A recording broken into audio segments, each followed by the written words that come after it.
Hello my dear, how are you? Қалдарыңыз қалай? Бүгінгі тақырып курсына қош келдіңіздер. Бүгін біз ағылшын тіліндегі ең негізгі шақтардың бірі past simple'ды өтеміз, яғни жай өткен шақты қарастыратын боламыз. Бұл шақ өткенде болған нақты әрекетті сипаттау үшін қолданылады. Сабақ барысында біз past simple'дың құрылымын, қолдану жолдарын, болымды, болымсыз сөйлемдерді қарастыратын боламыз.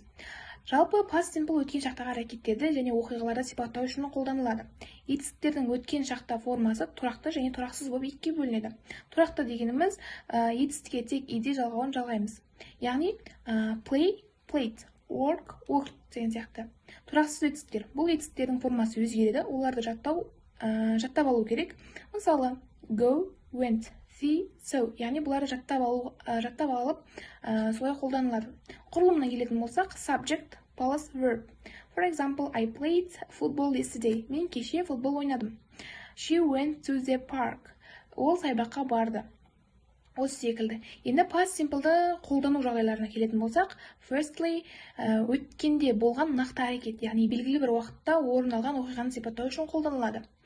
For example, we visited our grandparents last weekend. Біз өткен демалыста ата-әжемізге бардық деген секілді. Secondly, өткен шақтағы тізбектелген әрекеттер, яғни бірінен кейін бірін орын алған оқиғаларды сипаттау үшін қолданылады. For example, she got up, had breakfast and left the house. Ол тұрды, таңғы асын ішті, содан кейін үйден шығып кетті деген секілді. Third, өткенде болып өткен қазір аяқталған әрекеттер, яғни she lived in the London for 5 years. Ол Лондонда 5 жыл тұрды. Бірақ қазір тұрып жатқан жоқ. Өткенде болып өткен оқиға. Бірақ қазір әрекет жоқ, аяқталған. Енді болымсыз сөйлемдерге келетін болсақ, past simple шағында болымсыз сөйлемді жасау үшін біз did not'ты қолданамыз, яғни қысқартылған түрі didn't. Құрылымына келетін болсақ, subject plus did not plus verb. For example, I didn't go to the party. Мен кешке барған жоқпын. She didn't see the movie. Ол фильмді көрген жоқ.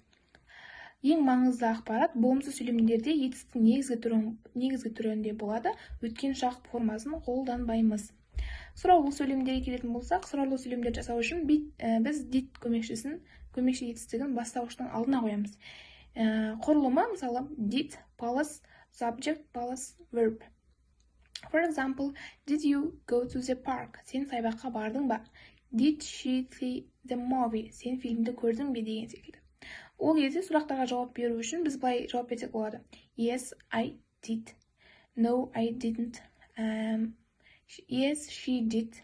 No, she didn't деген секілді жауаптар берсек болады. Тұрақсыз етістіктер, яғни irregular verb. Past simple шақта тұрақсыз етістіктердің формалары өзгереді. Бұл етістіктерді жаттап алу керек, себебі ол қалыпты түрде иде жалғауын алмайды. Мысалы, go, went, have, had, eat, ate, see, so секілді. Мысалы, I went to the cinema last night. Мен кеште киноға бардым. She saw a beautiful painting at the museum. Ол мұражайда әдемі суретке көрді. Енді біз практикалық жаттығуларға көшетін болсақ, мен сіздерге қазір тапсырманы көрсетемін. Осы тапсырманы сіздер видеоны паузаға қоя отырып, келесі тапсырмаларды орындап шығасыздар. Кейін артынша өздеріңіз жауаптарын тексеріп шығыңыздар. Сабақты қорытындылай келе, бүгінгі сабақта біз past simple шақтың құрылымын және оның қалай қолдану керегін үйрендік.